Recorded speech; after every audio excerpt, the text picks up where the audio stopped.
Good morning guys, কি খবৰ আপোনালোকৰ? সকলোৱে চাগে ভালেই। আজি আমাৰ ট্ৰেইনিং আছে। হিমন্ত মামায়ে আমাক আজি 10,000 টকা ট্ৰেইনিং দিছে। ব'লকচোন আপোনালোকেও চাব দেই গাইজ। ট্ৰেইনিঙলৈ ওচৰতে মানুহৰ ঘৰ ফুল এজোপা দেখিছোঁ, ইমান ধুনীয়া লাগিছে। চাওকচোন গাইজ, আপোনালোকৰ ফালে আছেনে বাৰু? আছে যদি কমেণ্ট এটা জনাই দিব দেই। ভাল লাগিছে নাই বাৰু? চাওকচোন, আহি আছোঁ দেই। আমাৰ ট্ৰেইনিঙৰ জেগা পোৱাগৈ নাই, ইমান বৰষুণ দিছে। বৰষুণত তিতি আহি আছোঁ।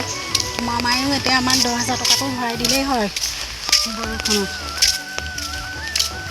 আহি আছোঁ। স্কুলখন আমি অকণমান পাৰ হ'ব লাগিব, তেতিয়াহে আমি পামগৈ। ফাইনেলি আমি পাই গ'লোহি। আছোঁ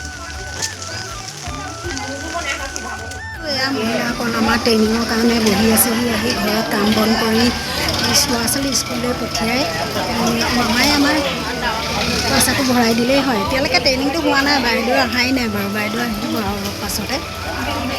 কোনো বাইদেউহঁতে এয়া ট্ৰেইনিং মাৰি এয়া চাহ খাইছে অকণমান। আকৌ অলপ দেৰি পিছত আকৌ ট্ৰেইনিং মাৰিব। সকলো ঘৰলৈ যাবলৈ ওলাইছে। ল'ৰা ছোৱালী স্কুলৰ পৰা আহিলে জিলে বাই বাই। যদি ভিডিঅ'টো চাই ভাল পায়, লাইক কৰিব, শ্বেয়াৰ কৰিব, ছাবস্ক্ৰাইব কৰিব।